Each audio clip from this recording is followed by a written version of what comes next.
গত ২ জানুয়ারি ২০২৫ নগরীর সুপরিচিত জাতীয় বিশ্ববিদ্যালয় অধিভুক্ত professional BBA college, institute of global management and information system IGMIS-এ অনুষ্ঠিত হয়ে গেল এমপ্লয়মেন্ট ডেভেলপমেন্ট অ্যান্ড ডেমোক্রেসি বিষয়ক এক বিশেষ সেমিনার।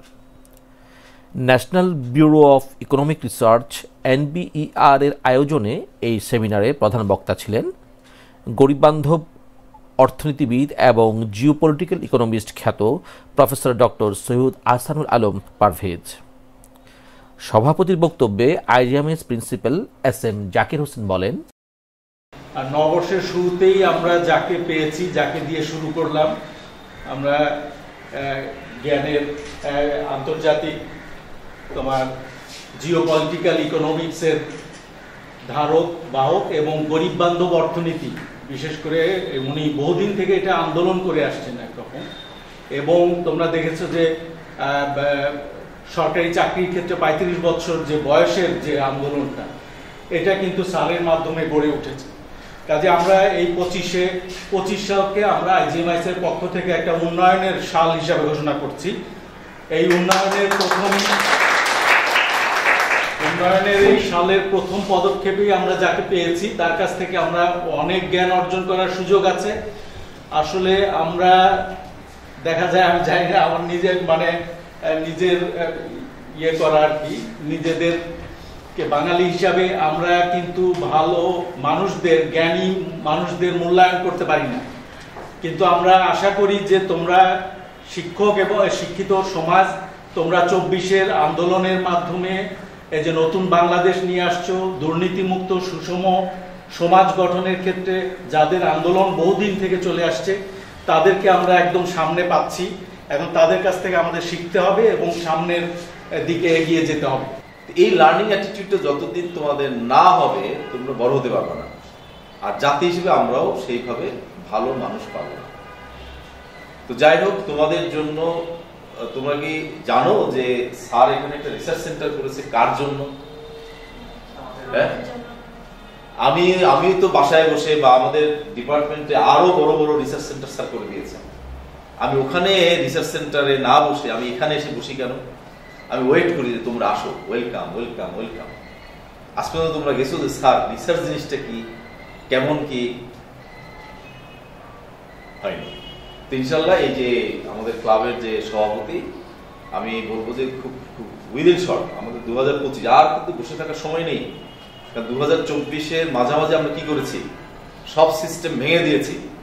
যেখানে এর আগে বিলিভ ছিল স্টুডেন্টদের যে পড়ালেখা করার দরকার নাই, আমার বাড়ি হয় পটিয়া হতে হবে, নতুবা গোপালগঞ্জ হতে হবে, এটা হলো আমার আইডেন্টিটি, চাকরি পাওয়া, অথবা আমাকে একটা বিষয় স্লোগান দিতে হবে, তাহলে আমার চাকরি।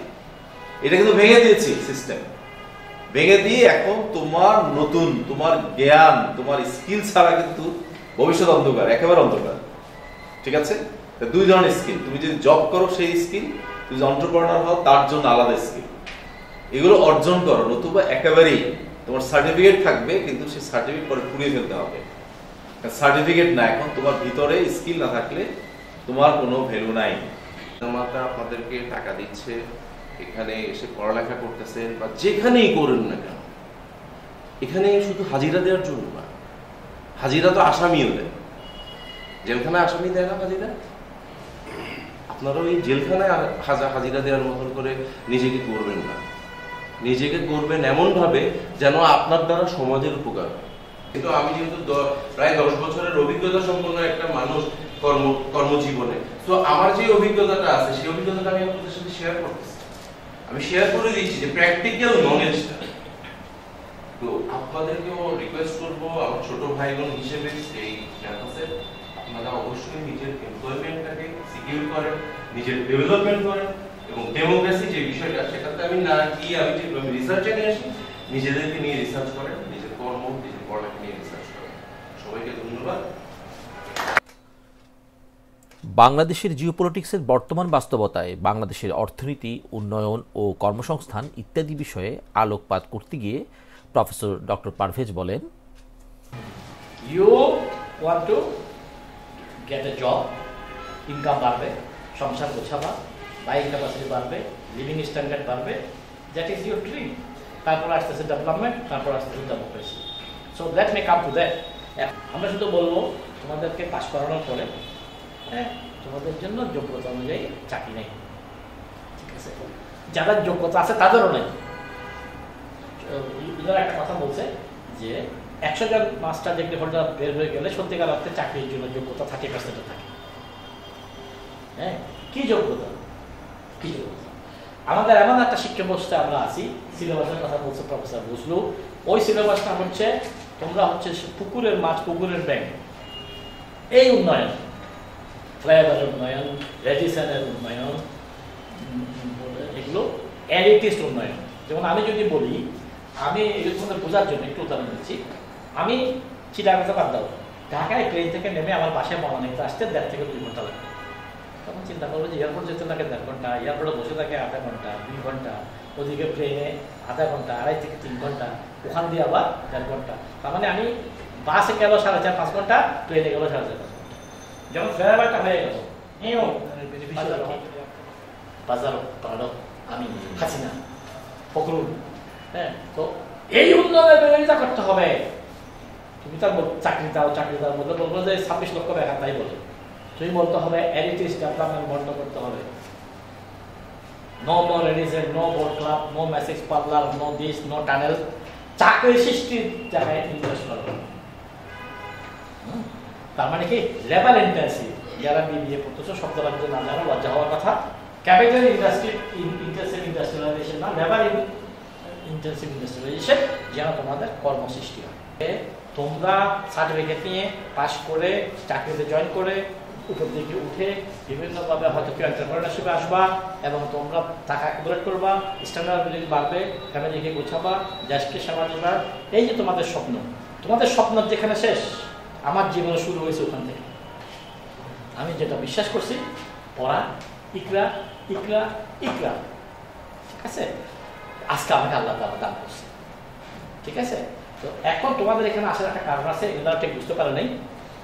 আমার কাজটা হচ্ছে যে যেখানে পারি তোমাদের মানুষদের মধ্যে লিডার তৈরি করে নিয়ে আসা। এখান থেকে 6 জন যদি ওই জায়গায় যায়, আই এম সাকসেসফুল। তোমাদের মধ্যে কয়জন এআই ইউজ করো? এই 3 জন তাড়াতাড়ি ওঠার সম্ভাবনা বেশি। তোমরা যদি চাও তোমাদের স্যারদের পারমিশন নিয়ে আমার সঙ্গে টাইম চেয়েও, আমি হয়তো 1 মাসে 2 মাসে একবার টাইম দিতে পারবো, হয়তো 1 ঘন্টা। সো এভাবে আমি বাসায় তোমাদের সময় I tell you, I guarantee your success. পরে টরে আসো, তুমি জানো, তোমরা জানো যে আমার এক্সপেরিকুনে তোমাদের চাকরি, but I can't do that because they are not skill. নববর্ষের প্রথম দিনে আমি ইকবিসকে এত সম্মান দিছি বা তোমাদেরকে এত ভালোবেসে দিছি যে আমি ধরে নিয়েছি যে এটা আমি একটা ল্যাবরেটরি দিচ্ছি। এই ল্যাবরেটরির ডাইরেক্টর ইনচার্জ ল্যাবরেটরি হচ্ছে প্রফেসর বদরুল রহমান, এই যে এনবিআরটা। সো এনবিআরটা অনেক সীমাবদ্ধতার মতো ওনার কাজ করতেছে, সবই বুঝিয়ে দেবে। কিন্তু আমি মনে করছি যে আমাকে শিক্ষা চালাই দিতে হবে।